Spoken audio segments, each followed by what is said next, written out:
बिस्मिल्लाहिर्रहमानिर्रहीम। Process safety management के elements को हम स्टडी कर रहे हैं। आज हम देखेंगे कि इंटीग्रेटेड ऑर्गेनाइजेशन स्ट्रक्चर क्या है। ये ऑर्गेनाइजेशन के अंदर आप जो हायरार्की बनाते हैं, टीम्स बनाते हैं जिन्होंने डिफरेंट लेवल पे चीज़ों के अप्रूवल भी देने होते हैं, काम भी करवाने होते हैं और काम करने भी होते हैं, तो उनकी कमेटीज़ होती हैं। अब आपने जो सेफ्टी के हवाले से एक स्ट्रक्चर जो है वो डिफ़ाइन करना होता है प्रोसेस सेफ्टी मैनेजमेंट में, जो कि सेफ्टी पीएसएम के डिफरेंट एस्पेक्ट्स को, डिफरेंट एलिमेंट्स को डिफरेंट वे से कवर कर रहा होता है। सो इन सेफ्टी कमेटीज़ के से पहले इस चीज़ को देखिए कि गोल्स और ऑब्जेक्टिव्स में क्या फ़र्क है। कोई भी कंपनी जो है अपने पीएसएम के गोल्स को सेट करती है और ऑब्जेक्टिव्स को सेट करती है। गोल क्या है? Goal is a long term target. आप लॉन्ग टर्म में क्या अचीव करना चाहते हैं, that will be your goal, right? For example आप कहते हैं कि आपकी कंपनी ज़ीरो इंजरी कंपनी हो, so that will be your goal, जो कि लॉन्ग टर्म में आपको जाके अचीव होगा इन फ्यूचर। उसके बाद आ जाता है ऑब्जेक्टिव, यानी कि आप शॉर्ट टर्म के अंदर अपने गोल को अचीव करने के लिए क्या प्लानिंग कर रहे हैं, कौन से ऐसे स्टेप्स लेंगे आप जिनको आप शॉर्ट टर्म में अचीव करते करते करते आप अपने गोल को गेट कर लेंगे, अचीव कर लेंगे। सो वो आप क्या कहलाते हैं? ऑब्जेक्टिव्स। जस्ट लाइक आप कहते हैं कि reducing injuries to 50% this year, हम अगर इस साल 50% रिड्यूस इंजरी कर गए तो हम नेक्स्ट इसमें बेहतर करते करते करते ज़ीरो इंजरी तक पहुंचेंगे, जो कि अल्टीमेटली हमारा गोल है। तो एक्सीलेंस क्या है? एक्सीलेंस को हम एक लाइन में जो है सम अप कर देते हैं कि दैट इज़ द जब आप राइट जॉब राइट वे से की जाए और हर वक्त विदाउट सुपरविजन। किसी भी टाइम जो जॉब है वो राइट जॉब राइट अंदाज में राइट तरीके से की जाए, उसके अंदर कोई जो है वो एरर ना हो, गलती के चांस ना हो, कोई सेफ्टी बाईपास ना हुई हो और उसके ऊपर कोई सुपरवाइज़र भी ना हो। एक तो ये है कि कोई सुपरवाइज कर रहा है आपको, ठीक है, कोई सुपरवाइज़र भी ना हो। So that is is the excellence. और ट्रेलिंग इंडिकेटर्स भी आपकी इंडस्ट्री में पीएसएम सिस्टम्स के अंदर होते हैं कि जो आपके पास्ट के परफॉर्मेंसेज आउटपुट्स थी वो आपको बताते हैं कि अभी आप किधर खड़े हैं, ठीक है। सो इनको कहते हैं पास्ट के जो आउटपुट्स थी, परफॉर्मेंसेज आई, वो ट्रेलिंग इंडिकेटर्स कहलाते हैं। जस्ट लाइक इंजरी स्टैट्स आपके पास्ट के क्या थे, ठीक है। और की परफॉर्मेंस इंडिकेटर जिन्हें हम केपीआईज भी कहते हैं, ये भी आप पीएसएम सिस्टम के अंदर सुनते हैं। तो these are the current performances कि आपने करंटली जो आउटपुट्स आ रहे हैं वो कितनी आप मैच कर रहे हैं अपने टीआरआईआर, ट्रेनिंग रिकॉर्ड, आईआरआरसी क्या है उसके, ठीक है। तो करंटली आप कितनी परफॉर्म अच्छा कर रहे हैं उसकी आउटपुट को की परफॉर्मेंस इंडिकेटर क्वान्टिटेटिवली अगर हम ले लेते हैं तो this is the key performance indicator. Leading indicator leading indicators का भी आप सुनेंगे। That are the proactive efforts, जो आप ब्रेक डाउन होने से पहले ही प्रोएक्टिवली जो है अपनी एफर्ट्स करते हैं ताकि कोई बड़े हादसे से बचा जा सके। सो जिसमें हमारे पास NM reporting, just like near miss reporting, MSA measurement system analysis, quality कि अगर कोई सिस्टम के अंदर कोई गैप है तो उसको एनालिसिस करके उस गैप को कवर किया जा सके, या इंसिडेंट रिपोर्टिंग जो आईआर हमने देखा वो चीज़ें होती हैं, तो इसे लीडिंग इंडिकेटर्स कहते हैं। तो ये 3 तरह के इंडिकेटर्स हैं, ये भी आपने याद रखने हैं। That one is the trailing indicator, other one is the key performance indicator and the last one is leading indicator। और एक्सीलेंस क्या चीज़ है और गोल्स और ऑब्जेक्टिव में भी हमें पता चल गया। अब इन सब टारगेट्स को इनको अचीव करने के लिए आप कमेटीज बनाते हैं, ठीक है, जो कि आपके सेफ्टी मैनेजमेंट के सिस्टम को आपके इंडस्ट्री में इम्प्लीमेंट करवाती है। अब ट्रेनिंग कमेटीज़ जो हैं पीएसएम के अंदर वो डिफरेंट तरह की हो सकती हैं। जस्ट लाइक जिस कंपनी को हम स्टडी कर रहे हैं उसमें ये है कि एग्जेक्टिव एचएसई उनकी कमेटी है जिनको हेड करते हैं चेयरमैन है, उसके बाद को चेयरमैन होता है, सेक्रेटरी होते हैं और उनके डिफरेंट मेंबर्स होते हैं, 1 2 3 मल्टीपल मेंबर्स हो सकते हैं, ठीक है। सो इसमें जो है सेक्रेटरी का काम जो है वो minutes of the meeting banana, share करना, मीटिंग कॉल करना, ये होता है, ठीक है। सो उसके बाद आती है आपकी सब एचएससी प्रोसेस नॉर्थ की कमेटी, ठीक है। प्रोसेस की ये इस एचएससी की सब कमेटी है, सेम उसकी हायरार्की है, चेयरमैन, को चेयरमैन, सेक्रेटरी एंड मेंबर्स। उसके बाद साउथ की प्रोसेस साउथ की कमेटी है। देन मैकेनिकल की कमेटी है, सेम मेंबर्स के साथ, इनके अपने डिफरेंट मेंबर्स हैं लेकिन उनकी पोजीशंस जो हैं वो कमेटी के अंदर वो सेम है, चेयरमैन, को chairman, secretary and members. Then sub HEC E and I committee है, सब एचईसी आईआरआरसी कमेटी है आपके पास, sub HSSC of the job committee है जो कि आपको ऑफ द जॉब आपकी सेफ्टी को इंश्योर करवाने के लिए डिफरेंट एफर्ट्स करती है। वो एचआईएच कमेटी है आपके पास। और इस तरह आपकी जो है ये कमेटीज़ हैं जो कि आपके प्रोसेस सेफ्टी मैनेजमेंट को इंश्योर कराती हैं प्लांट के ऊपर। देन हम अगले कंपोनेंट की बात करते हैं, प्रोसेस सेफ्टी मैनेजमेंट के एलिमेंट की बात करते हैं, that is effective communication. Effective communication बहुत ज़रूरी है। आपने एक सेफ्टी का सिस्टम बना लिया, अब वो सिस्टम जो है सिर्फ डॉक्यूमेंट्स में रिफ्लेक्ट नहीं होना चाहिए या आपके अपने दिमाग में नहीं पड़ा होना चाहिए या कुछ लोगों को नहीं पता होना चाहिए। ये पूरे फ्रॉम टॉप टू बॉटम हर एक बंदे को सेफ्टी की अवेयरनेस होनी चाहिए। ठीक है, तो उस वो की सूरत में हो सकती है जब आप इफेक्टिवली कम्युनिकेट करें हर एक बंदे के लेवल के ऊपर जाके कि उनसे किस तरह आपने बात करनी है। ठीक है, तो इफेक्टिव कम्युनिकेशन जो है वो टू वे होनी चाहिए। ये ना हो कि आप सिंगली बात करते रह रहे हैं, ये अपनी बात बताते जा रहे हैं, अगले को समझ नहीं आ रही, उनसे क्वेश्चन आंसर वे के अंदर कम्युनिकेट करें कि समझ आ रही है। सेंसिंग आप देखें कि जो है सेंस अदा हो रही है जो आप बोल रहे हैं या बस आपने जो लिखा हुआ है वही आप पढ़ते जा रहे हैं। इंटरप्रेट करें चीज़ों को, सिर्फ डेफिनेशंस पढ़ के सुना ना दें, उनको इंटरप्रेट करें डिफरेंट एग्जांपल्स के साथ, उन्हें डेली लाइफ के एग्जांपल्स के साथ समझाएं कि ये अगर हादसा हो गया तो इसके क्या कॉन्सिक्वेंसेस आ सकते हैं। इवैल्यूएट करें कि वो जो हादसा हो गया वो कितना सीवियर हो सकता है, कितना उसका रिस्क इन्वॉल्व है। सारी ये चीज़ों को उन्हें पता होना चाहिए कि रिस्क क्या है, हैज़र्ड क्या है, ठीक है, कौन कौन से रिस्क हैं, कौन कौन से हैज़र्ड्स हैं, तो उनको उनके लेवल पे जाके और रिस्पॉन्डिंग उनकी देखें कि वो रिस्पॉन्स किस तरह का दे रहे हैं। तो इस तरह एक इफेक्टिव कम्युनिकेशन के ज़रिए आप पीएसएम सिस्टम को इम्प्लीमेंट कर सकते हैं। दैन इसमें परसेप्शंस हैं, प्री कंसेप्शंस हैं, नॉलेज लेवल होता है कि किस नॉलेज लेवल पे जाके आप देख रहे हैं, पर्सनल बायसेस को देखना होता है, मूड्स देखने होते हैं कि क्या जो ट्रेनिंग दे रहे हैं उनका क्या मूड है ले रहे हैं। तो फिज़िकल कंफर्ट्स जो हैं वो देखनी होती हैं कि लोग अपने फिज़िकल कंफर्ट को छोड़ने के लिए तैयार हैं नहीं हैं। तो ये एक कम्युनिकेशन, इफेक्टिव कम्युनिकेशन के ज़रिए आप जो है अपने सेफ्टी के सिस्टम को इम्प्लीमेंट कर सकते हैं effectively. So method of communication में ऑफ कोर्स ओरल कम्युनिकेशन, आप ट्रेनिंग ओरली उन्हें जाके प्लांट के ऊपर बोल के दे सकते हैं। रिटन कम्युनिकेशन आप कर सकते हैं, आपके ट्रेनिंग्स कर सकते हैं, उनको डिफरेंट इमेजेस भेज सकते हैं व्हाट्सएप पे, डिफरेंट वीडियोस शेयर कर सकते हैं। Non verbal communication just by observing the person. So बाज़ औक़ात आप नॉन वर्बल कम्युनिकेशन कर रहे होते हैं कि सिर्फ आप अगर प्लांट का विजिट कर लें तो वही एक बहुत होता है कि यार ऑब्जर्व कर रहे हैं, आज फलां बॉस आएंगे, तो हमें फिर वो जो है सेफ्टी को आमतौर पे लोग जो है वो नहीं बाईपास करते कि यार बॉस का विजिट है तो क्या करना है। So that is also the communication, that is the non verbal communication. और इफेक्टिव लिसनिंग के लिए आपकी इस चीज़ को इंश्योर करें कि जो लिसनर है वो आप जो स्पीकर स्पीक कर रहा है उसके वर्ड को सेंस भी कर रहा है, समझ भी रहा है या नहीं, और उसके बाद लिसनर किस तरह अंडरस्टैंड कर रहा है जो आपने वर्क को वर्ड उससे बोल रहे हैं आप। वैल्यूएट लिसनर किस तरह कर रहा है, वो आपसे एग्री हो रहा है या नहीं हो रहा आपके जो आप उसे समझाना चाह रहे हैं, या वो कह रहा है बस ठीक है यार वैसे ही बस लगा हुआ है आके तो कोई मसला नहीं अभी चला जाएगा बोल बोल के, लेकिन कोई उसे गेट नहीं हो रहा। और रिस्पॉन्स वो क्या कर रहा है कि वो response by shaking head instead of lengthier response, या किस तरह वो आप एक बिहेवियर से इस चीज़ का अंदाज़ा लगा सकते हैं कि how you are communicating your thoughts to the lower staff और wherever you are giving training. Next हम पीएसएम के एलिमेंट्स के ऊपर चलते हैं, तो that is the motivation and awareness. अब मोटिवेशन एंड अवेयरनेस के अंदर how we achieve high standard of safety performance, how we achieve high standard of motivation and awareness जो है वो डाउन टॉप टू डाउन जो है वो बहुत ज़रूरी है। अगर मोटिवेशन नहीं होगी और लोगों को पता भी नहीं होगा तो ऑफ कोर्स सेफ्टी के हादसात जो हैं वो ज़्यादा से ज़्यादा होते जाएंगे। मोटिवेशन जो है वो how we achieve high standard of safety performance by internal motivate उन्हें करके हम सेफ्टी की परफॉर्मेंस को अच्छा कर सकते हैं, और एक्सटर्नली उनको डिफरेंट कंट्रोल्स, मेजर्स, डिफेंसेस या कंट्रोल से, इंजीनियरिंग कंट्रोल से उनको सेफ्टी की परफॉर्मेंस को हम बूस्ट अप कर सकते हैं। और रिवॉर्ड और उसकी जो रिकॉग्निशन है वो भी होनी चाहिए कि अगर कोई बंदा अच्छा परफॉर्म कर रहा है, सेफ्टी को बड़ा मद्देनज़र रखा हुआ है, उसने बड़ा ख्याल रख रहा है सेफ्टी का अपने काम के दौरान और दूसरों को भी वो सेफ वर्किंग एनवायरनमेंट देने में उसका काफ़ी किरदार है, तो उसके डिफरेंट अवार्ड्स और रिकॉग्नाइज उन्हें करना चाहिए, just like NOLWI award, no recordable injury award, best near miss award, best spot the hazard spotting best की उसका अवार्ड मिल गया, best D level committee award, best housekeeping award, best emergency squad award. So इस तरह के different awards जो हैं वो कंपनी के अंदर मुतारिफ करवाने चाहिए ताकि लोगों के अंदर जज्बा ज़्यादा से ज़्यादा हो कि हमने यार अवार्ड को विन करना है, हमें इतनी रकम मिलेगी या इस तरह कोई गिफ्ट मिलेगा, तो ताकि वो उनके अंदर एक लॉजिकल वे के अंदर वो पॉजिटिव एफर्ट्स सेफ्टी में पुट कर सकें। मोटिवेशन एंड अवेयरनेस में role of the leader for high safety performance standards.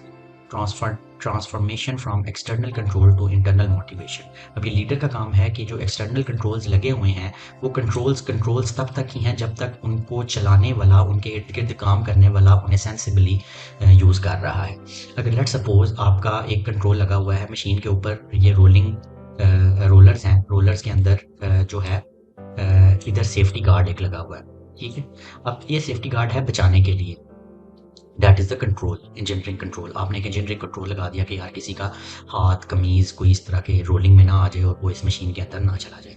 But ये है कि कुछ पर्सन जाके जनाब जानबूझ के इधर जनाब उंगली देना शुरू कि यार देखते हैं कि क्या होता है, ठीक है। मैं किसी से शर्त लगा ली, कोई इस तरह का कर दिया कि यार देखो कुछ भी नहीं होता, ये ऐसे ही है, बस लगा हुआ, कंपनी ऐसे ही लगी हुई है। सो इस तरह के बिहेवियर को चेंज करना जो है वो एक लीडर का काम है कि किस तरह आप एक्सटर्नल कंट्रोल से उनको मोटिवेशन तक लेके जाते हैं कि यार ये देखो हमने आपको इस तरह की सेफ्टी प्रोवाइड की है, अब आप थोड़ा सा हमारा साथ दो, इतना काम सिर्फ आपने करना है कि इसके करीब नहीं जाना, ठीक है। सो ये अगर आप हमें दे दोगे तो हम आपको आप हमारे बेस्ट वर्कर होगे, आप हमारी अवार्ड की कैटेगरी में आओगे, आप हमें बहुत ज़्यादा कंपनी को फ़ायदा दोगे। इस तरह का उनसे मोटिवेट करें उन्हें ताकि वो इस चीज़ से वाकई अवॉइड करें। How transformation will come, recognising publicly and counselling internally, ठीक है। तो पब्लिकली उसे अप्रिशिएट करें कि हाँ जी बिल्कुल देखें आपने ये सेफ्टी का काम किया, बड़ा अच्छा किया, और उसको डीमोटिवेट ना करें सारों के सामने। आप कहें कि आपने, ठीक है, अगर गलती हो भी जाती है उसे कहें कि आपने अच्छा करने की कोशिश की लेकिन नहीं अच्छा हो सका तो कोई मसला नहीं, हम इसे मज़ीद इंप्रूव करेंगे। इस तरह की मोटिवेशनल आप अगर उनसे इफेक्टिव कम्युनिकेशन करते हैं तो of course it will change the culture of the safety in your industry. So performance impairment से क्या मुराद है, safety priorities on lower sides, unsafe practices, lower productivity, increasing TRIR। जो सेफ्टी की प्रायोरिटीज़ हैं वो लोअर साइड पे हैं, unsafe practices हैं, आपकी लो प्रोडक्टिविटी हो रही है और आपके टोटल रिकॉर्डेबल इंजरी जो रेट्स हैं वो भी ज़्यादा से ज़्यादा हो रहे हैं। और काजेज़ ऑफ परफॉर्मेंस इम्पेयरमेंट क्या है कि अगर आपके बंदे स्ट्रेस में हैं, इलनेस है, उन्हें कोई इंजरी हो रही है, कलर ब्लाइंड है, नॉइज़ के उन्हें मसला है, डस्ट एलर्जी है, ऑर्डर से मसला है या स्लीप डिप्राइव्ड हैं वो, तो ये जो सारे काजेस हैं ये आपकी परफॉर्मेंस इम्पेयरमेंट, परफॉर्मेंस को कम करने के जो है ट्रिगर्स हो सकते हैं। ऑपरेशनल एक्सीलेंस जो है PSM के अंदर वो क्या है कि the right job right way every time without supervision. ये जैसा कि मैंने आपको बताया पहले कि विदाउट सुपरविजन आप राइट जॉब को राइट वे में एवरी टाइम करें, ठीक है। सो इन्फ्रैक्शन मीन्स क्या है, acts that do not constitute misconduct unless repeated। Infractions means के ऐसे एक्ट्स जो कि आपके मिसकंडक्ट को, जो नहीं कहते कि इसने मिसकंडक्ट किया है जब तक कि वो रिपीट ना हो। अगर वो पहली बार कोई कर रहा है तो it's okay, that are the infractions. So जब तक अगर वो रिपीट करेगा तो that it has to be blamed और वो मिसकंडक्ट के जुमरे में आएगा। इस तरह जस्ट लाइक अगर कोई PPEs पहली दफ़ा नहीं पहनता तो इसका मतलब है ठीक है आप उसे समझाएं बेटे PPEs पहनते हैं आप इसके एरिए से बचाने के लिए। रिपीटेडली वो मिस्टेक करता है तो दैट बिकम्स अ मिसकंडक्ट। इसी तरह away from plant without permission चला जाता है, लॉग शीट्स कॉपी पेस्ट करता है, एक शिफ्ट की दूसरी शिफ्ट में कर देता है, दूसरी शिफ्ट की तीसरी में, ऑफेंसिव लैंग्वेजेस यूज़ करता है, रिफ्यूज़ल टू फॉलो इंस्ट्रक्शन करता है। तो पहले समझाने की ज़रूरत है, उसके बाद फिर उनके जो है मिसकंडक्ट का उसके ऊपर कोड इंचार्ज लगे, राइट। तो ये इन्फ्रैक्शंस कंपनी के अंदर आपको सुनने में मिलते हैं। कार्डिनल रूल्स से क्या मुराद है, एक्ट्स, ऐसे एक्ट्स जो कि मिसकंडक्ट को डायरेक्टली लीड करते हैं। SCD बाईपासिंग विदाउट ऑथराइजेशन, यानी कि आप सेफ्टी क्रिटिकल डिवाइसेस को बाईपास करते हैं। सेफ्टी वॉल लगा हुआ है यार, ये क्या बस जल्दी काम करो, सेफ्टी गार्ड लगा हुआ है यार, बार बार आर्डर है इसे उठा दो, ऊपर कर दो, ठीक है। तो SCD आप जो है वो विदाउट ऑथराइजेशन आप बाईपास करते हैं, that is the misconduct. Use of cigarette in appropriate area, in operating area में आप सिगरेट का यूज कर रहे हैं, that is the misconduct. Sleeping कर रहे हैं on duty, that is the misconduct. Leaving the post unattended, आपकी जो पोस्ट लगी हुई है वो अनअटेंडेड छोड़ दिया आपने, आप नेग्लिजेंस आपकी हैबिट में शामिल है। Intentionally not carrying out LOTO, आप जानबूझ के लोटो नहीं करते। LOTO means lock out tag out system. Company के अंदर लोटो किया जाता है जब भी आप किसी इक्विपमेंट के ऊपर मेंटेनेंस का वर्क करते हैं या आपने उनके अंदर कोई ऑपरेशन करनी है, तो आप उसको लॉक आउट टैग आउट करते हैं, ठीक है। यानी कि आप कंपनी को बाकायदा इंश्योर करते हैं इंडस्ट्री इक्विपमेंट को कि वो डी एनर्जाइज है, और जो पीछे लॉक कर देते हैं आप उसका जो बटन है ऑन करने वाला स्विच है उसके ऊपर एक लॉक लगा देते हैं कि इसको कोई गलती से भी ऑन ना कर सके, ठीक है। तो लॉक आउट टैग आउट का प्रोसीजर जो है वो फॉलो करना होता है इंडस्ट्रीज़ के अंदर। So bringing weapons अगर कोई ला रहा है, alcohol on the plant or sexual harassment, these are comes with the cardinal rules and this comes with the category of misconduct. और what sequence of disciplinary actions to be followed, अब इस तरह के cases अगर हो जाते हैं तो किस तरह का आपने डिसिप्लिनरी एक्शंस किस तरह आपने करने हैं। पहले नंबर पे तो आप रीट्रेनिंग या रिफ्रेशर करें, उसको समझाएं, ट्रेनिंग करें उसकी, यार के बाज आ जाओ, इस तरह नहीं करते, इसके ये नुकसान है, आपको शायद पता ना हो, ये वो सारा उसकी प्रॉपर अगर ट्रेनिंग पूरों के दरमियान नहीं मानता, उसकी काउंसलिंग करें, उसे बुलाएं, उसे पूछें कि आज क्या वजह है बेटे, बताएं मुझे कोई परेशानी, कोई मसला, इस तरह की उसे प्रॉपर काउंसलिंग करें, उसकी सुने, साइकोलॉजिकली उसे ट्रीट करने की कोशिश करें ताकि वो इस तरह का नुकसान का बायस ना बन सके।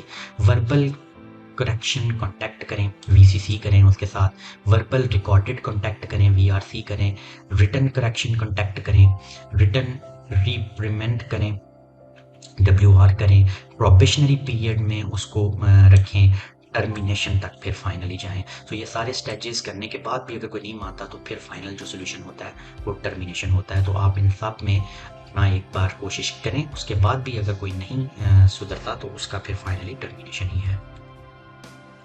और कंपिटेंस जो है, ट्रेनिंग्स एंड डेवलपमेंट जो एक एलिमेंट है, उसके अंदर हमारे पास कंपिटेंस इंडेक्स CI जो है मेजर करने के लिए हमारे पास ये फार्मूला है। सो अगर तो किसी का कंपिटेंस इंडेक्स जो है 1 से 4, जो जहाँ 4 का मतलब है कि उसका नॉलेज लेवल जो है वो बहुत लो है, ठीक है, तो इस तरह आ जाए, तो अगर किसी का 1 आ जाए तो इसका मतलब उसका नॉलेज लेवल ठीक है, ज़्यादा है, ठीक है। सो इस तरह के आप CI इंडेक्सेस से अपनी कंपिटेंसी अपने एम्प्लॉयज़ की जो है इवेल्युएट कर सकते हैं और उसको फिर एज़ पर अपने जो PSM के स्टैंडर्ड्स हैं, टेम्पलेट्स हैं, उनके अंदर फिल करके आप जो है अपने रिकॉर्ड का हिस्सा बना सकते हैं। स्टाफ वैल्यूएशन मेथड्स के अंदर स्किल सर्टिफिकेशन है, बोर्ड रिव्यू है। सो इस तरह स्टाफ की इवैल्यूएट करते हैं आपके कितनी सर्टिफिकेट्स उन्होंने स्किल के हवाले से लिए, बोर्ड के रिव्यू के, यार किसका क्या ख्याल है, कोई किसी के मतलब नेगेटिव थाट, कोई किसी यानी कि इस तरह की किसी वर्कर से कोई आप गिला है, आप कोई बताएं, तो मीटिंग्स के अंदर बोर्ड रिव्यू जो है वो इम्पोर्टेंट होता है। सो ट्रेनिंग प्लान साइकिल जो है, conduct TNA from staff to unit manager level with frequency not up to 2 years। Training plan जो है वो कंडक्ट बनाएं, उसे फिर उसके प्रॉपर ट्रेनिंग्स उसकी करें, ठीक है। उसके बाद analyse success against business plan, success को एनालाइज करें। और इस TNA स्केल के अंदर अगर आपका 1 नंबर आता है that is fully capable, 2 knowledge with guidance है, 3 have knowledge but training required, और 4 आता है तो इग्नोरेंट है। सो इन ट्रेनिंग जो TNAs हैं, इनकी बेस के ऊपर आप जो है अपनी परफॉर्मेंस को मेजर कर सकते हैं। और डिफरेंस क्या है इंस्पेक्शन और ऑब्जर्वेशन के अंदर? इंस्पेक्शंस जो होती हैं प्लांट के अंदर वो थिंग्स की होती हैं, ऑब्जर्वेशंस जो हैं वो लोगों की जाती हैं, कि लोगों को ऑब्जर्व किया जाता है। ये पैसिव होती हैं इंस्पेक्शंस, और ऑब्जर्वेशन जो है वो इंटरैक्टिव होती हैं, ये आप बाहर से खड़े होकर कर देते हैं, ठीक है। और इंटरैक्टिव मीन आप लोगों से मिलते हैं, ऑब्जर्व करते हैं, देखते हैं, ठीक है। इंस्पेक्शंस जो हैं ये एक्सपर्ट्स जो हैं वो करते हैं, और जो ऑब्जर्वेशन है वो हर एक लेवल पे हर बंदा कर सकता है, किसी से भी और करता होता है, ठीक है। इंस्पेक्शंस जो हैं वो नेगेटिव होती हैं, ठीक है, और जो है पॉजिटिव या नेगेटिव दोनों हो सकती हैं ऑब्जर्वेशंस, ठीक है।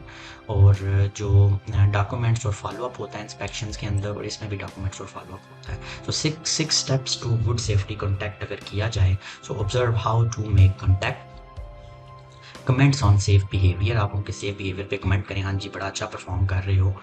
पहले तो उसे ऑब्जर्व करें कि वो किस तरह कॉन्टैक्ट कर रहा है आपके पास, सेफली कॉन्टैक्ट कर रहा है, तो उसके बाद कमेंट्स ऑन सेफ बिहेवियर पे करें। Discuss consequences of unsafe acts and safe way to do it, उससे कॉन्सिक्वेंसेज डिस्कस करें कि किस तरह आप अपने एक्ट्स को सेफ बना सकते हैं और उसे सेफ वे के अंदर इम्प्लीमेंट कर सकते हैं। Get agreement to work safely, और सेफली वर्क करने के लिए उसके साथ एग्रीमेंट करें कि किस तरह हम let's agree to work safely by both putting our efforts into this।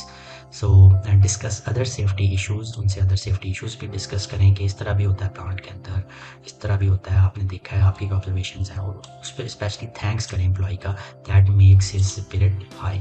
so that is about audit and observation element। और audit और observation, जब audits होते हैं कंपनी के अंदर और डिफरेंट ऑब्जर्वेशंस आती हैं, तो हमने देखा कि जो ऑब्जर्वेशंस हैं वो ऑडिट के अंदर आती हैं, तो उनको मेजर करने के लिए भी इंडेक्सेस हैं। अब जैसे एक है जिसे हम कहते हैं time waived index, TWI। TWI किस तरह कैलकुलेट होता है कि number of unsafe situations auditor को कितनी मिली, जो आपका ऑडिटर प्लांट को चेक करने आया कि उसमें सेफ्टी प्रोटोकॉल फॉलो हो रहा है या नहीं हो रहा, उसे नंबर ऑफ अनसेफ सिचुएशंस कितनी मिली divided by total time spend for auditing, और कितने टाइम उसने ऑडिटिंग की और उसे उस टाइम के अंदर कितनी जो है अनसेफ सिचुएशंस मिली, उसे मल्टीप्लाई बाय 100 करते हैं, जो फिगर आएगा that will be your TWI। और unsafe acts index UAI means total unsafe acts कितने हो रहे थे, ये तो सिचुएशंस थी, ठीक है, और ये एक्ट्स कितने हो रहे थे, काम करने का गलत तरीका। ये है कि काम का जो सिचुएशन है, यानी कि जो सिचुएशन है, जो इक्विपमेंट है, वही इस तरह का है, अनसेफ है। ये है कि वो जो जिस इक्विपमेंट पे बंदे काम कर रहे हैं वो गलत कर रहे हैं, तो अनसेफ एक्ट्स कितने मिले divided by number of people observe के कितने बंदे जो है गलत काम कर रहे थे डिवाइडेड बाय मल्टीप्लाई बाय 100, तो ये आपको UAI मिल जाएगा। तो ये टारगेट से डिफाइन होते हैं डिफरेंट के। अब देखें जैसे UAI जो है उसका टारगेट 96% है, और जो है अनसेफ कंडीशंस का, अनसेफ एक्ट्स का टारगेट 96% और अनसेफ कंडीशंस का 4%। लेट सपोज ये जो भी अपने डुपॉन्ट के आपके जो ऑडिटर्स के टारगेट होते हैं, जो कि आपको बताते हैं कि आपका सिस्टम कितना सेफली वर्क कर रहा है। सो ये टारगेट्स इस तरह, यूए अनसेफ एक्ट और अनसेफ कंडीशंस।